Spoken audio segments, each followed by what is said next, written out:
ბორის ივანაშვილის ხაზეინი და კერპი. Აი, ამას რომ გეოპოლიტიკური გენიოსი გონია და მის სახელის ხსენებისას გამხმარი ბაობაბით რომ აუყვავილდება ხოლმე, აი, ის ხაზეინი ახლა მართლად იჩარშია, კავკასიურ შარში. 10-5 წლის წინ ამ წიადადებას ვერც ერთი პოლიტოლოგი ვერ იტყოდა. ბატონი ბორისი ხო ვერ იფიქრებდა და ვერ იფიქრებდა. კავკასიის რეგიონში რუსეთის სატელიტი მხოლოდ საქართველოს დარჩა. კრემლთან დამაკავშირებელ ხიდებს სომხეთის წողს ახლდა აზერბაიჯანიც. ხანდახან ამას ერთმანეთის ჯიბრით აკეთებენ, მაგრამ ბორინკას ხაზეინისთვის რა მნიშვნელობა აქვს? აგერ დადგა ორი ქვეყნის დაკარგვის საშიშროების წინაშე.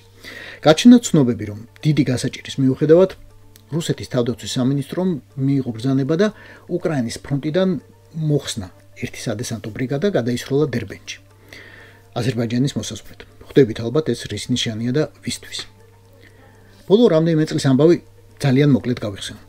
პაშინიანს რომ ევროპა უფრო ეხატებოდა გულზე ვიდრე რუსეთი, თავიდანვე გასაგები იყო. უმცირესი დეტალებითაც, როცა მაგალითად კოლეგებთან დაიწყო ინგლისურად ლაპარაკი, მათ შორის ალიევთანაც. მით უფრო როცა აახვევინა რუს პაგრანჩნიკებს ერევნის აეროპორტიდან და დაიწყო მათი ჩანაცვლება თურქეთისა და ირანის საზღვრებზე. რამდენიმე წლის განმავლობაში მივეჩვიეთ პრინციპში ფიქრს, რომ ერევნის ნაცვლად ან ერევნის ჯინაზე მოსკოვი ბაქოს დაეხმნა. თითქოს ამით აიხსნა ყარაბაღის სწრაფი დაცემა და აზერბაიჯანში დაბრუნება. ოღონდ შობა დღეს აზერბაიჯანული თვითმფრინავისთვის რაკეტის სროლა გროზნოს თავზე, რომელიც შემდეგ აღმოსავლეთით წავიდა და ყაზახეთში დაეყუპა, ამ მეგობრობის დასასრული გახდა. დასასრულის დასაწყისი, რა ვიცი, როგორც გენებოდა. რუსმა როგორც ყოველთვის არაფერი აღიარა, მაგრამ როგორც ამბობენ, დაიწყო კომპენსაციების გადახდა 38 დაღუპულის ოჯახისთვის. პუტინმა პირადად დაურეკა ალიევს და მოსკოვში დაპირდა მამამისის ძეგლის დადგმასაც კი. ოღონდ უცებ სალღაც ეკატერინბურგში იქაურ მენტებს გაახსენდათ 2001 და 2011 წლებში მომხდარი სამი მკვლელობა. სამი მკვლელობა უცებ გახსნეს და ომუნის დახმარებით შეუმტრია სახლები ათობით იქ მცხოვრებ ეთნიკურ აზერბაიჯანელს, სულ ძმებსა და ბიძაშვილებს. ყველანი იზოლატორში წაათრიეს, ორი კი ცემით მოკლეს, ძმები საფაროვები. რუსის მენტებმა რომ გამეტება იციან, თქვენ თუ არ იცით, აგერ სხვა დაკავებულებს კითხეთ, ვინც გადარჩა. ერთი დეტალი. ყველა დაკავებული რუსეთის მოქალაქეა, ზოგი 15, ზოგი 20 წელია, მაგრამ აზერბაიჯანულმა მედიამ, რომელიც რა თქმა უნდა სრულიად მართულია, ეს შემთხვევა ეთნიკურ პოგრომად შეაფასა და პუტინს სულ დიქტატორი უძახა. და პასუხმა ალბათ საქართველოს უკეთეს წლები გაგახსენდათ, როდესაც უსაფრთხოების სამსახური უშუალო საქმეს ემსახურებოდა და აკეთებდა და რუსის ჯაშუშებს დასდევდა და არა ევროპელ ელჩებს, NGO-ებსა და მედიას. აზერბაიჯანულ პოლიციას უცებ გაახსენდა, რომ რუსულ სპუტნიკს ჯერ კიდევ თებერვლიდან აქვს აკრძალული ქვეყანაში მუშაობა. ის კი ჯიუტად აგრძელებს მაუწყებლობას და დეზინფორმაციის გავრცელებას.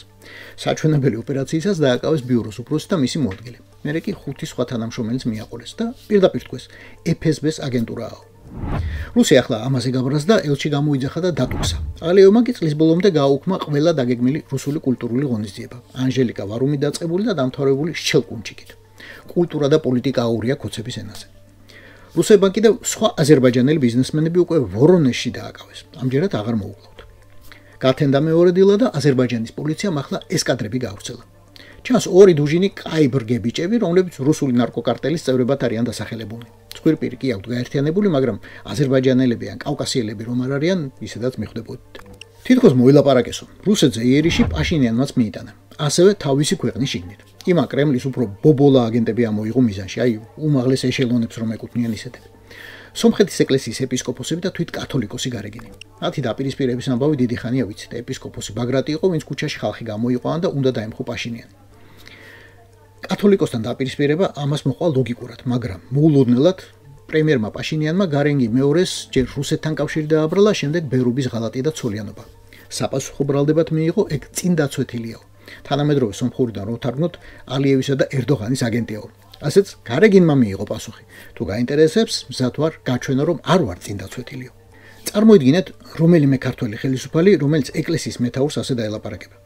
ან რომელიც საჯაროდ რაიმე განსხვავებულს იტყვის. სვიად გამსახურდია შემდეგ ასეთი უბრალოდ არ ყოფილა და იმანაც პრეზიდენტობის პერიოდში მაქსიმალური კორექტულობა შეინარჩუნა. მით უფრო ვერ წარმოიდგენთ ქართულ პოლიციას, რომელიც საკათედრო ტაძარს უმტრევს კარს. ერთი ვიღაც სექტანტის ეკლესიის ჭიშკარი ჩამოხსნა წინა ხელისუფლებამ და ბოლომდე უღმერთოს ეძახდნენ. პაშინიანს გამოენთნენ ლავრო კალანტარიანი, პესკოვი და მარგო სიმონიანი, მაგრამ პასუხი მიიღეს. ყველა ძლიერი პასუხი იყო ევროკავშირის უმაღლეს წარმომადგენლის კაია კალასის ვიზიტი, რომელმაც სომხებს დიდებული რამე ამცნო. იწყება მუშაობა თავდაცვის თანამშრომლობასა და ვიზა ლიბერალიზაციაზე. ანუ მზადდება უვიზო რეჟიმი სომხეთის მოქალაქეებისთვის. აი, ჩვენ რომ მოგწეს და ახლა ბეთუზე რომ კიდია, ისეთი უვიზო. ეს კაცი თუ იცენთ, ვაჰაგ ჩახალიანიც ამ დღეებში დააპატიმრეს ტერაქტის მომზადებისა და სახელმწიფო გადატრიალების ბრალდებით. რა თქმა უნდა, უდანაშაულო იქნება. ივანიშვილის რუსულმა პარლამენტმა ხომ ერთხელ უკვე დაადგინა, რომ ჩახალიანი პოლიტპატიმარია და ტყუილ უბრალოდ იჯდა. Garbi ხარ ლაჩარო სეპარატისტები. წადი თქვენ. ლაჩარო სეპარატისტები. ლაჩარო სეპარატისტები. Garbi ხარ. პაშინიანის შემდეგ თუ ისევ რუსი სომხები მოვიდნენ ხელისუფლებაში, ჩახალიანი უკვე ორი ქვეყნის პოლიტპატიმარი გახდება. სრულიად უდანაშაულო. სომხეთის სპეცსამსახურები ყველაფერს არ ამხელენ, მაგრამ ამ ტალღას კიდევ მოყვა ხმაურიანი პატიმრობა. ძალიან ხმაურიანი. სამუელ კარაპეტიანი ფორბსის ნომერ მეორე სომეხია. 3 მილიარდ 200 მილიონით, რომელიც ერთიანად რუსეთში აქვს ნაშოვნი. კარაპეტიანი გამოეცრჩლა კათოლიკოს. დედა ეკლესიის გინებას არავის შევარჩენა და აღმოჩნდა ციხეში. ვინაა ეს კაცი? კარაპეტიანმა ააშენა ერევნის ონკოლოგიური ცენტრი. ინახავს ეროვნულ ფილარმონიას. გაარემონტა თოჯინების თეატრი და უმაღლესი სასწავლებლები და 25 მილიონი დოლარი ჩადო ერევნის საკათედრო ტაძრის მშენებლობაში. რავი, თქვენს გაგონებთ რამეს ვინმეს? რუსეთში ნაშოვნი მილიარდები მერე ქვეყანაში დაბრუნებული ინტელიგენციის დამფინანსებელი და ეკლესიების მაშენებელი. არ ვამბობ, რომ შეიძლება ტიპიური რუსული პროექტი იყოს. PSB შაბლონი. არანაირი შეიძლება. დიახაც, ეს PSB-სა და კრემლის შაბლონია. დატესტა საქართველოში, მოლდოვაში და გაიმეორა სომხეთში. პაშინიანს გაუმართლა, რომ ცხვირს წინ ქონდა მაგალითი. როგორ შეიძლება დამთავრდეს ასეთი ვითომ ეროვნული მილიარდერების ამბავი, რომელთა ძურგს მოსკოვი უმაგრებს.